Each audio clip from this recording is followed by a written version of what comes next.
चलिए स्टार्ट करते हैं हम इसके क्वेश्चन आंसर।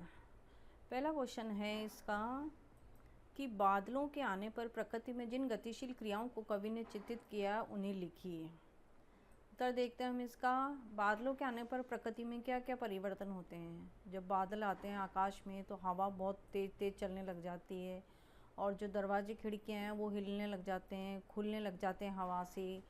पेड़ों की डालियाँ हैं वो झुक जाती हैं, आंधी चलने लग जाती है, धूल उड़ती है और जो पीपल का पेड़ होता है वो भी ज़ोर ज़ोर से हिलने लग जाता है और तालाब में पानी की लहरें ऊंची ऊंची उठने लगती है। तो बादलों के आने पर प्रकृति में ये सारे परिवर्तन होती है, ये सारी क्रियाएं होती है।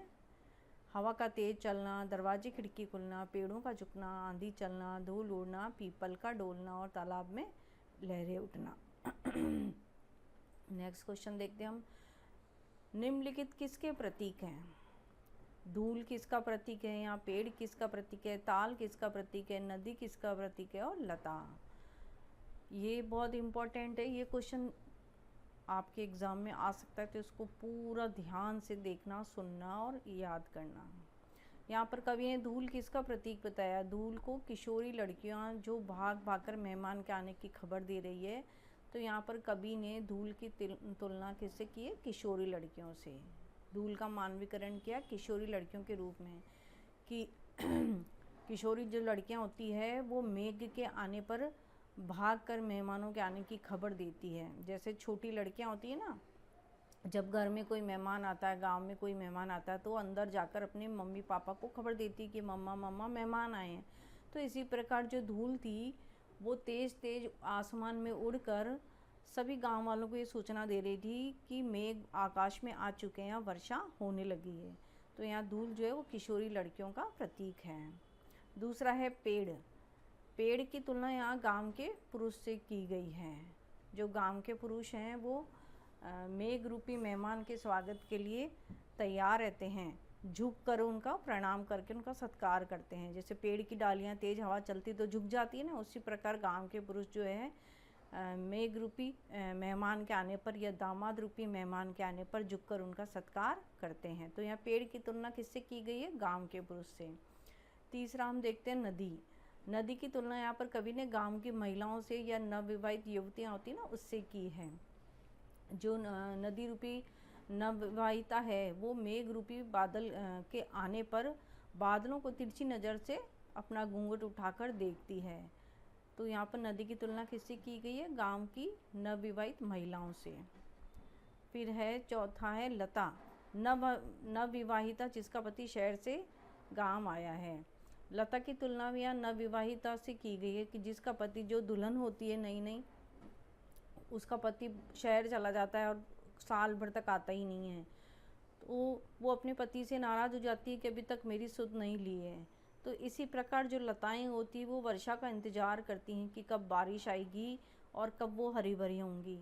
तो यहाँ पर लता की तुलना किससे की गई है, नवविवाहिता दुल्हन से, जिसका पति शहर से गांव आया, अर्थात जिनके पति बादल, जो मेहमान हैं, जो पाहुने हैं, बादलों का इंतज़ार करती हैं लताएं कि कब वो आए और कब बरसात हुए और कब उनको एक नया जीवन मिले, उनमें हरियाली आए। तो यहाँ पर लता की तुलना तो की गई नवविवाहिता से।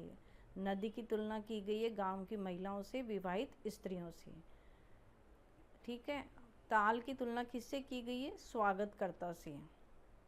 स्वागतकर्ता मतलब परिवारजन, बाकी के लोग घर में जो होते हैं ना, परिवार के लोग, उनसे। तालाब, जब तालाब में पानी भर जाता है तो कहते हैं तालाब पानी की परात लेके आया पाहुना में स्वागत करने के लिए। तो जो बड़े बुजुर्ग होते हैं घर में, जो परिवार के लोग होते हैं, वो जब दामाद घर आता है, जवाई घर आता है, तो उसके पाँव धोने के लिए पानी लाते हैं ना, उसी प्रकार यहाँ तुलना की गई है ताल की स्वागतकर्ता से, परिवार के दूसरे बड़े बुजुर्ग से, कि जो परिजन लोग हैं, गांव के बड़े लोग हैं, वो दामाद का स्वागत करने के लिए परात में पानी भर के लाए हैं। तो यहाँ तालाब की तुलना की गई है स्वागतकर्ता से, यानी परिवार के अन्य लोगों से।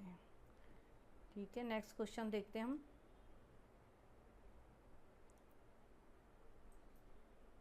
लता ने बादल रूपी मेहमान को किस तरह देखा और क्यों। उत्तर है इसका, वर्ष पर वर्षा न होने से लता बहुत व्याकुल थी उसने व्याकुलता से किवाड़ की ओट में होकर मेहमान को देखा। जैसे व्याकुल नवविवाहिता देखने को उत्सुक तो रहती है, पर शर्म के कारण सबके सामने न देखकर दरवाजे की ओर से देखती है। यहाँ पर लता की तुलना किससे की गई है? विवाहित स्त्री से। तो वर्ष भर लता बादल को कैसे देखती है और क्यों देखती है? लता वर्षा का इंतज़ार करिए कितने लंबे समय से, तो वो वर्षा के इंतज़ार में लता व्याकुल रहती है, और उसने उस व्याकुलता से किवाड़ की ओट में होकर मेहमान को देखा। किवाड़ की ओट में होकर यानी पेड़ की ओट में होकर उसने मेहमान को देखा। मेहमान कौन? बादल रूपी मेहमान को देखा। इस यहाँ पर लता की तुलना से किससे की? विवाहित स्त्री से। कि जैसे एक नवविवाहित जो युवती होती है वो अपने पति को देखने के लिए उत्सुक तो रहती है। जब उसका पति साल भर बाद उसे मिलने आता है तो वो उसको देखना चाहती है, लेकिन साथ में शर्म भी आती है। तो शर्म के कारण सबके सामने वो न अपने पति को न देखकर दरवाजे की ओर से छुप छुप कर देखती है। तो यहाँ पर लता की तुलना नवविवाहित युवती से करते हुए कवि कहते हैं कि वर्ष भर वर्षा न होने के कारण लता बहुत व्याकुल थी, और व्याकुलता के कारण वो किवाड़ की ओट में होकर मेहमान को देखती है। ठीक है, नेक्स्ट क्वेश्चन देखते हैं हम। भाव स्पष्ट कीजिए। क्षमा करो गांठ खुल गई अब भरम की, बाकी चितवन उठा नदी ठिठकी घूंघट सरके। पहला इसको का देखते हैं हम कि क्षमा करो गांठ खुल गई अब भरम की, इसका क्या भाव है? इसका भाव है कि विरहिणी नायिका को भ्रम था कि उसके पति ने 1 बरस से उसकी सुध नहीं ली थी। ये उसका भ्रम था कि उसका पति अब नहीं आएगा, और उसे भूल गया वो। उसके मन में था कि मेरा पति अब तक नहीं आया, तो कहीं मुझे भूल तो नहीं गया। लेकिन जब वह साल भर बाद वह गांव आया पति अपनी पत्नी को लेने, तो उसका जो ये भ्रम था कि मेरा पति अब आएगा कि नहीं आएगा, तो ये भ्रम टूट जाता है। तो यहाँ पर इसकी तुलना बादलों से की गई विरहणी नायिका की, कि जो लता का भ्रम था वो टूट गया कि मेघ रूपी जो मेहमान हैं, पाहुणे हैं, वो आएंगे कि नहीं आएंगे, मेघ रूपी बादल आएंगे कि नहीं आएंगे, और वो आएंगे कब आएंगे, और आएंगे वर्षा होगी या नहीं होगी। तो उनका जो ये भ्रम था ना कि बादल आएंगे या नहीं आएंगे, बरसात होगी या नहीं होगी, तो जो ये भ्रम था उनका टूट गया। कब टूटा? जब आसमान बादलों से भर गया और वर्षा होने लगी। तो जो लताओं का जो डालियाँ थी पेड़ की लताओं की, उनका ये भ्रम टूट गया। उसी प्रकार कवि ने तुलना की है विरहिणी नायिका की लता से, कि जब उसका पति साल भर बाद नहीं आता है और 1 साल बाद जब पति लेने आता है, तो नवविवाहित युवती का ये भ्रम टूट गया कि मेरे पति कहीं मुझे भूल तो नहीं गए, क्योंकि वह पाहुणे अपनी पत्नी को लेने गांव आ गए। दूसरा है बाकी चितवन उठा नदी टिटकी घूंघट सरके। नदी को नायिका का यहाँ प्रतीक बताया गया है। नायिका का वही नवविवाहित दुल्हन का प्रतीक माना गया है नदी को, तो जो अपने पति को घूंघट की आड़ में देखने का प्रयत्न करती है। घूंघट सरक जाने से बहाने से वह उसे देखने के लिए रुक जाती है। तो नदी रूपी जो नायिका है वो अपने पति को, पति यानी मेघ रूपी पति को घूंघट की आड़ से देखने का प्रयत्न करती है, पेड़ की ओट में से, है ना, पेड़ की घूंघट की आड़ से है पेड़ की ओट में से, पेड़ के पीछे से देखने का प्रयत्न करती है। कौन? नदी रूपी नायिका। और घूंघट सरक जाने के बहाने से वह उसे देखने के लिए रुक जाती है। और जब हवा तेज तेज चलती है, पेड़ की डालियां आगे पीछे होती, जो लता थी वो एकदम से मेघ रूपी बादल को देखने के लिए रुक जाती है जब उनका घूंघट हट जाता है। तो यहाँ पर नदी को नायिका का प्रतीक बताया गया है, और बादल को पति का, पाहुणे का रूप दिया गया है। तो इसलिए कहा गया है कि बाकी चितवन उठा नदी ठिठकी घूंघट सरके। बाकी चितवन यानी तिरछी नज़र से, नदी ठिठके मतलब नदी रुक गई, घूंघट सरके मतलब घूंघट के सरक जाने पर, कि नदी रूपी नायिका जो है वो अपने पति को घूंघट की आड़ में से देखने के लिए तिरछी नज़र से देखती है। जब उनका घूंघट सरक जाता है, वो एकदम चलते चलते रुक जाती है उनको देखने के लिए। नेक्स्ट क्वेश्चन देखते हैं हम। मेघ रूपी मेहमान के आने से वातावरण में क्या परिवर्तन हुए? बड़ा सिंपल है इसका आंसर। जब मेघ रूपी मेहमान आसमान में आते हैं, बादल जब आ जाते हैं आसमान में, तो क्या होता है, सनसनाती हवा चलने लग जाती है। हवा से दरवाजे खिड़कियां खुलने लग जाते हैं, पेड़ की डालियां वो झुकने लगी, पीपल जैसे पेड़ भी डोलने लगे। पीपल जैसे पेड़ मतलब पीपल का पेड़ जो बहुत पुराना होता है, बहुत फैला हुआ होता है, तो जो इतना मजबूत पीपल का पेड़ होता, सालों पुराना, वो पेड़ भी जोर जोर से हिलने लगा। जब आसमान में बादल छाए, तेज हवाएं चलने लगी, तो पीपल का पेड़ भी जो है हिलने लग गया, और जो बेलें थी पेड़ों की वो हर्षित हो गई, और तालाब में आशा की लहरें आने लगी। आशा की लहरें मतलब तालाब में जो पानी की लहरें हैं वो भी ऊपर नीचे हिलने लगी कि अब बरसात होगी। खुशी के मारे वो भी लहरें ऊपर नीचे हिलने लगी। नेक्स्ट क्वेश्चन देखते हैं। मेघों के लिए बन ठन के संवर के आने की बात क्यों कही गई है? आंसर है इसका, चूँकि भारतीय परंपरा में दामाद बन ठन कर ही ससुराल आते हैं, और कवि ने बादलों को दामाद की संज्ञा दी है। इस कारण उसने कहा कि मेघ बन ठन कर संवर कर आए हैं। मेघों के लिए बन ठन के संवर के आने की बात क्यों गई? क्योंकि हमारे समाज में आज भी रिवाज है कि जब दामाद आता है ससुराल में तो बन ठन करके संवर के ही आते हैं वो। और यहाँ पर कवि ने जो मेघों की तुलना वो दामाद से की, तो इसलिए कहा है कि जो बादल रूपी दामाद है वो बन ठन कर अब आसमान रूपी ससुराल में आए हैं। यहाँ पर कवि ने बादलों को दामाद की संज्ञा दी है, इसलिए उन्होंने ऐसा कहा है कि मेघ बन ठन कर संवर कर आए हैं। और दूसरा कारण ये है कि वर्षाकालीन बादल जल से भरे होते हैं, और मेघों का जल युक्त होना ही उनका बनना, ठनना और संवरना है। क्योंकि वर्षा के जो बादल होते हैं वो पूरे जल से भरे हुए होते हैं, तो जब वो जल से भर जाते हैं तो उनका जल से भरा हुआ होना ही अपने आप में क्या है? उनका बनना और संवरना। नेक्स्ट क्वेश्चन है, कविता में आए मानवीकरण तथा रूपक अलंकार के उदाहरण खोजकर लिखिए। उत्तर देखते हैं हम इसका। कविता में मेघों का, बयार का, पेड़ों का, धूल का, नदी का, पीपल के वृक्ष पर लता का और ताल का, बिजली का मानवीकरण किया गया है। कवि ने यहाँ पर कितने क्या क्या मानवीकरण किया है? रूपक अलंकार का देखते हैं हम कि कविता में मेघों का मानवीकरण किया। मेघों को मानवीकरण कैसे किया? उनकी तुलना किससे की है? दामाद से, पाहुने से। बयार का, हवा की तुलना किससे की है? नवविवाहित युवतियों से। पेड़ों की तुलना घर के बुजुर्गों से। धूल की तुलना नायिका से, है ना, जो छोटी छोटी युवतियाँ होती हैं ना उनसे।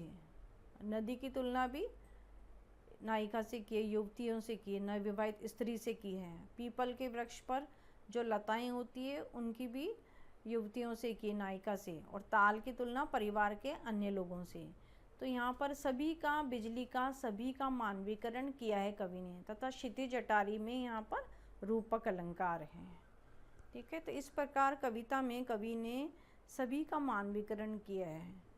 पेड़ों का, हवा का, मेघों का, धूल का, पीपल के वृक्ष का, सभी का। नेक्स्ट क्वेश्चन देखते हैं हम। कविता में जिन रीति रिवाजों का मार्मिक चित्रण हुआ है उसका वर्णन कीजिए। उत्तर है इसका, दामाद का बन ठनकर सच समझकर अपनी ससुराल जाना। किसका मार्मिक चित्रण हुआ है? कि जो रीति रिवाज, यहाँ पर कवि ने कविता के माध्यम से भारतीय समाज की सभ्यता और संस्कृति, भारतीय समाज के जो रीति रिवाज हैं उनका भी मार्मिक चित्रण हुआ है। कि जब दामाद अपने ससुराल में सच संवर कर अपनी पत्नी को लेने आता है, उसका वर्णन किया है कि दामाद का बन ठन कर सच संवर कर अपनी ससुराल आना, और दामाद के स्वागत में गांव के लोगों की भागीदारी होना।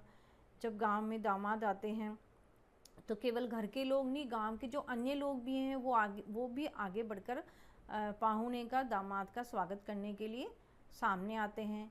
और जो विवाहिताओं का पुरुष से घूंघट करना, जो विवाहित स्त्रियां होती है, अन्य स्त्रियां होती है, वो पुरुष के सामने आने पर घूंघट करती हैं, और उत्सुकता होने पर थोड़ा घूंघट सरकार कर तिरछी नज़र से देख भी लेती हैं। और उन्हें भी उत्सुकता होती है पाहुने को देखने के लिए, दामाद लेने आया है। तो जो स्त्रियां होती है गांव की, वो भी अपना घूंघट सरका कर तिरछी नज़र से दामाद को देखती हैं। और परात में जल लाकर मेहमान के पैर धोना, और जो घर के बड़े लोग होते हैं वो दामाद के पैर धोने के लिए परात में जल लेकर आते हैं, मेहमान के पैर धोते हैं, उनका स्वागत करते हैं। तो ये सभी रीति रिवाजों का इस कविता में बहुत ही अच्छे तरीके से मार्मिक रूप से चित्रण हुआ है। ये भी इम्पोर्टेंट क्वेश्चन है, इसको भी आप अच्छे से याद कर लेना। चलिए नेक्स्ट क्वेश्चन देखते हैं हम। कविता में कवि ने आकाश में बादल और गांव में मेहमान के आने का जो रोचक वर्णन किया उसे लिखिए। आकाश में बादल और गांव में मेहमान, यहाँ पर तुलना की है ना वही बादलों की मेहमान से, तो उसका जो रोचक वर्णन किया वो देखते हैं हम। कि आकाश में बादल, नए बादल बन ठन कर आ पहुँचे। कहाँ पर आ पहुँचे? आकाश में। और उनके आने पर हवा सनसनाती हुई चली, तो दरवाजे खिड़कियाँ खुलने लगी। जब बारिश का मौसम आता है और बादल जल से भरकर आसमान रूपी ससुराल में पहुंच गए, बन ठन कर आ पहुंचे मतलब जल से भरकर जब वो आसमान में आ गए बादल। तो जब बादल आसमान में आ गए जल से भरकर, बादलों के आने पर क्या हुआ, हवा तेज तेज चलने लगती है, और हवा के तेज चलने से जो दरवाजे खिड़कियां हैं वो खुलने लग जाते हैं। आती ना, जब बारिश आती है तो हम भागते हैं, कमरों में देखते हैं दरवाजे खिड़कियां खुल रही है तो उनको बंद करने के लिए भागते हैं ना, कि कहीं खिड़की खुली न रह जाए, बरसात का पानी अंदर ना आ जाए, धूल मिट्टी अंदर ना आ जाए, है ना। आंधी चलने लग जाती है, बारिश आने से पहले ये सब होता है ना, आंधी चलती है, तेज तेज हवाएं आती है, धूल उड़ने लगती है, पेड़ की डालियाँ वो ज़ोर ज़ोर से हिलने लग जाती है, और जो तालाब में खुशी की लहर दौड़ गई, और तालाब की जो लहरें हैं पानी की वो भी ऊपर नीचे हिलती है, तो उन लहरों को देख के ऐसा लगता है कि जैसे वो भी खुश हो रही हैं कि अब बरसात आएगी और अब हमारे तालाब में पानी और बढ़ जाएगा। तो इस प्रकार कवि ने यहाँ वर्णन किया है कि जब बादल आते हैं तो क्या क्या होता है, हवाएं चलती हैं, खिड़की दरवाजे खुलने लगते हैं, आंधी आती है, धूल उड़ती है, ये सभी तालाब में भी जो लहरें हैं वो ऊपर नीचे खुशी के मारे हिलने लगती हैं, और नदी भी जो है प्रसन्न हो जाती है कि अब मेघ होगा, पानी नदी को प्राप्त होगा। और लताएं जो अब तक बहुत व्याकुल थी, उन्हें लगता था बादल ना आए तो वे मर जाएंगी। पेड़ों की जो लताएं थी, डालियां थी पतली पतली, उनको लगता है गर्मी की ग्रीष्म ऋतु के कारण वो काफ़ी सूख जाती हैं, और वो वर्षा का इंतज़ार करती हैं कि बरसात रूपी मेघ रूपी मेहमान आए तो उनको एक नया जीवन मिले। और उनका ये भ्रम था कि अब बादल नहीं आएंगे, लेकिन जब बादल आ जाते हैं तो उनका ये भ्रम टूट जाता है, और क्षितिज पर बादल गहराए, बिजली चमकी और रिमझिम वर्षा होने लगी। लेकिन बादल, आसमान पर बादल आ गए, घोर घोर काले काले बादल आसमान में पूरे फैल गए, और आसमान में बिजलियां चमकने लगी और रिमझिम वर्षा होने लगी।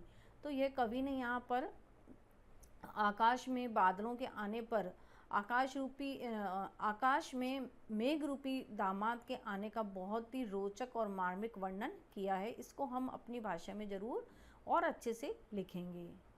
ठीक है।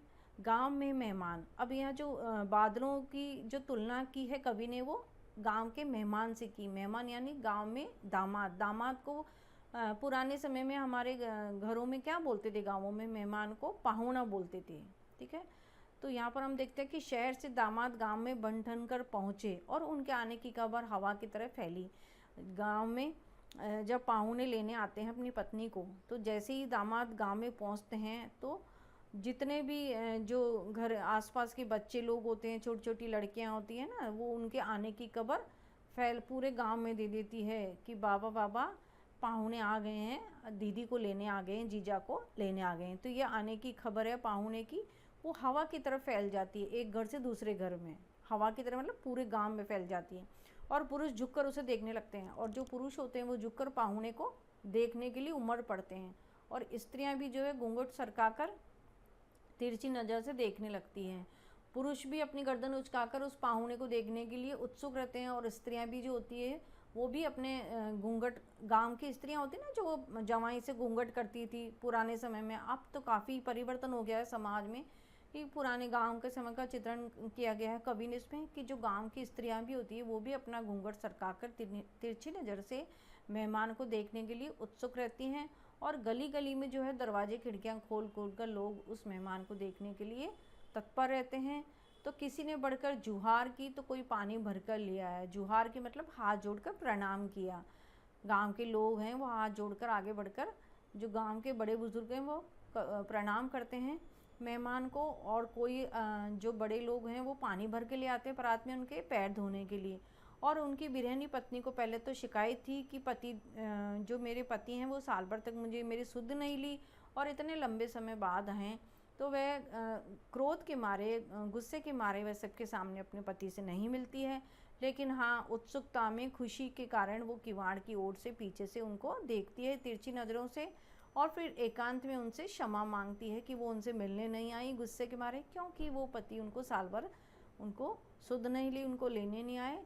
लेकिन एकांत में वह पत्नी आकर अपने पति से, पाहुणे से क्षमा मांगती है, और मिलन की बेला में उनके आंखों से आंसू झड़ने लगते हैं। अर्थात बादलों और आकाश का जब मिलन होता है तो वर्षा होने लगती है। इसी प्रकार और यहाँ पर बादलों की तुलना मेहमान से की, पाहुणे से की, तो जब नायक और नायिका का मिलन होता है तो उनकी आंखों से आंसू झड़ने लगते हैं, अर्थात बरसात होने लगती है। तो जो ये कवि ने आकाश में बादल और गांव में मेहमान का जो काफ़ी बहुत ही रोचक भाषा में वर्णन किया है, आशा करती हूँ आपको ये पसंद आया होगा। चलिए नेक्स्ट क्वेश्चन देखते हैं हम। काव्य सौंदर्य लिखिए।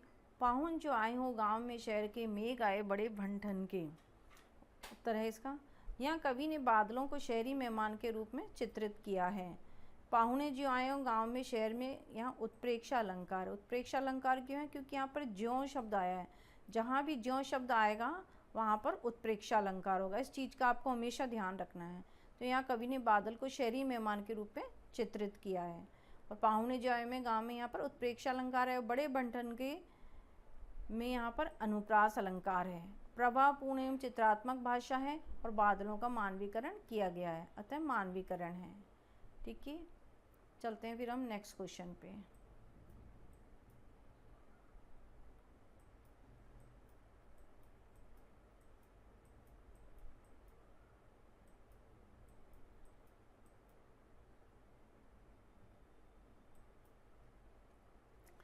वर्षा के आने पर अपने आसपास के वातावरण में हुए परिवर्तनों को ध्यान देकर एक अनुच्छेद लिखिए। वर्षा ऋतु में क्या परिवर्तन होता है प्रकृति में कि जिस दिन पहली बार वर्षा हुई उसके अगले ही दिन प्रकृति कैसी हो जाती, बदली बदली सी यानी चारों तरफ हरियाली हरियाली होती है। खेतों की मिट्टी से अनोखी गंध आ रही थी। मुरझाते हुए खेत जो हैं वो लहराने लग जाते हैं। होता ना, जब वर्षा आती है तो मिट्टी में अनोखी सी खुशबू आने लगती है, गीली गीली मिट्टी की, बारिश की मिट्टी की।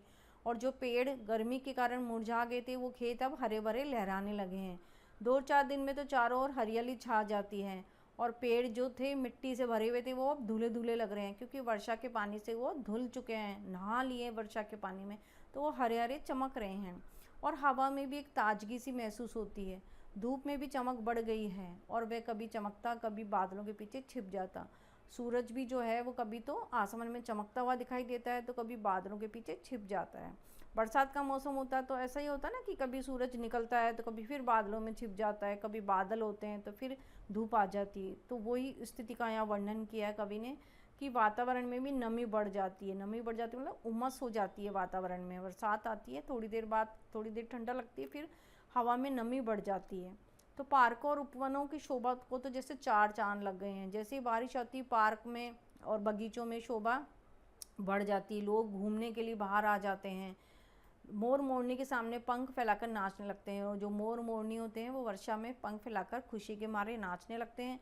घने पेड़ों से कभी कभी कोयल का स्वर भी सुनाई पड़ता है। कोयल भी कू कू की आवाज़ करती है पेड़ों के ऊपर खुशी के मारे। और कहते हैं कि कोयल वसंत में ही नहीं कूकती, पहली वर्षा का समाचार देने पर भी कूकती है।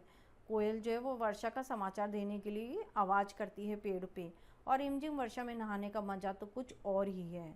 और कभी कभी जब बारिश होती है तो आसमान में जो इंद्रधनुष चमकता है, इंद्रधनुष जो सातों रंग दिखते हैं ना, बिजली चमकती है तब सातों रंग दिखते हैं आसमान में, तो इंद्रधनुष जो होता है वो इतना सुंदर दिखता है कि वो हमारे मन को मोह लेता है।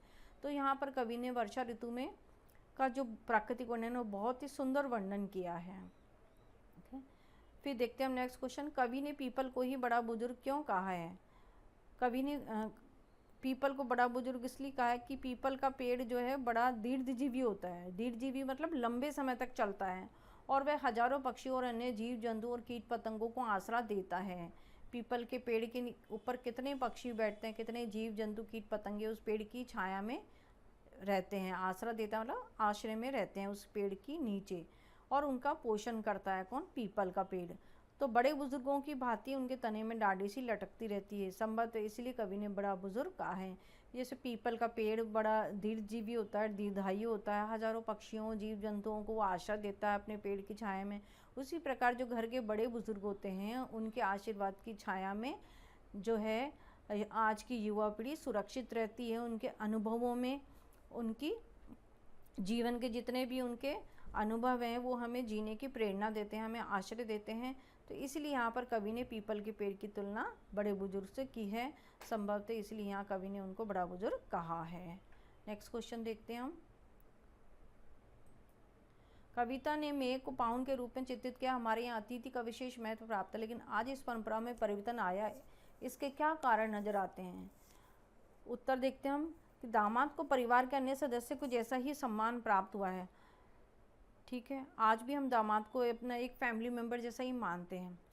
अब ये बात नहीं रही कि लड़की उसी पर आश्रित है, लेकिन अब ये बात नहीं रही है कि लड़की जो है सिर्फ दामाद पर आश्रित है, अतः उसे नाराज़ नहीं करना है, कि मतलब लड़की जो है वो दामाद के ऊपर ही डिपेंड करती है, उसकी जो आजीविका है, उसका जो जीवन है वो पूरी तरह से दामाद पर ही निर्भर है, इसलिए उसको दामाद को नाराज़ नहीं करना। अब ये परंपरा धीरे धीरे ख़त्म होती जा रही है, क्योंकि आज की लड़कियों का अपना स्वतंत्र व्यक्तित्व हो गया है, वह अब उस पर आश्रित नहीं है, अब वह पूरी तरह से दामाद पर आश्रित नहीं है। आज हमारे समाज में काफ़ी परिवर्तन हुआ है, लड़कियां भी बाहर जाकर पढ़ने लगी हैं, वो भी अपना जॉब करने लगी हैं, तो वो दामाद का सम्मान करती, रेस्पेक्ट करती हैं, लेकिन वो स्वयं अपने पैरों पर खड़ी है, तो वो पूरी तरह से दामाद पर आश्रित नहीं है। उनका स्वयं का अपना स्वतंत्र अस्तित्व अब वो अपना स्थापित कर चुकी हैं, क्योंकि वो आगे पढ़ लिख कर जॉब करने लगी हैं, अपने पैरों पर खुद खड़ी हैं। तो इसलिए ये जो परंपरा है ये आज ख़त्म होती जा रही है कि लड़की सिर्फ दामाद पर ही आश्रित है, क्योंकि आज लड़की का स्वयं का अपना स्वतंत्र व्यक्तित्व स्थापित हो चुका है। नेक्स्ट क्वेश्चन देखते हैं। कविता में आए मुहावरों को छांटकर अपने वाक्यों में प्रयुक्त कीजिए। पहला मुहावरा है सुद्धि लेना। अपने में ही मस्त रहते हो, कभी कभी मित्रों की सुद्धि भी ले लिया करो, ये है इसका मुहावरा। गांठ खुलना। शैलजा के प्रति मेरे मन में जो गांठ थी उसकी विनम्रता देखकर वह खुल गई। बांध टूटना। मेरे सब्र का बांध टूट गया, अब तुम नहीं बच सकते। कविता में प्रयुक्त आंचलिक शब्दों की सूची बनाइए। जैसे आंचलिक शब्द कौन कौन से? बयार, पाहुना, घाघरा, बाकी, जुहार, बरस, बाद, सुद्धि लेने, किवार, ओट, हरसाया, परात, भरम, ढरकना, ये सभी आंचलिक शब्द। आंचलिक शब्द मतलब गांव में यूज़ किए जाने वाले शब्द, ये सब आंचलिक शब्द हैं। Next question. मेघ आए कविता की भाषा सरल और सहज है, उदाहरण देकर स्पष्ट कीजिए। उत्तर देखते हैं इसका। शब्द स्तर पर मेघ आए कविता की भाषा बड़ी सहज और सरल है। पूरी कविता में केवल 3 ही तत्सम शब्द हैं, दामिनी, मिलन और अश्रु, और ये भी प्रचलित और सरल है। पूरी कविता में तद्भव और देशी शब्दों का यहाँ पर हमें प्रयोग देखने को मिलता है। जैसे बूढ़े पीपल ने आगे बढ़कर जुहार की, बरस बाद सुधी लीनी, बोली अकुलाई लता ओठ हो की वार की, हरसाया ताल लाया पानी परात भर के, मेघ आए बड़े भंठन के संवर के। तो ये तो वे बच्चों आपके जो बुक्स के पीछे के क्वेश्चन आंसर थे पूरे वो हो गए। इसके अलावा और भी कुछ इंपॉर्टेंट क्वेश्चन हैं जो मैं आपके डिस्क्रिप्शन में डाल दूँगी, आप उनको भी देख लेना। उम्मीद करती हूँ बच्चों आपको अच्छा लगा होगा, सुन के समझ में आया होगा। तो आप कोई भी आपकी बात हो, कोई रिक्वायरमेंट हो तो आप मुझे कमेंट्स में बताइए। मिलती हूँ आपसे नेक्स्ट वीडियो में, तब तक के लिए थैंक यू एंड बाय।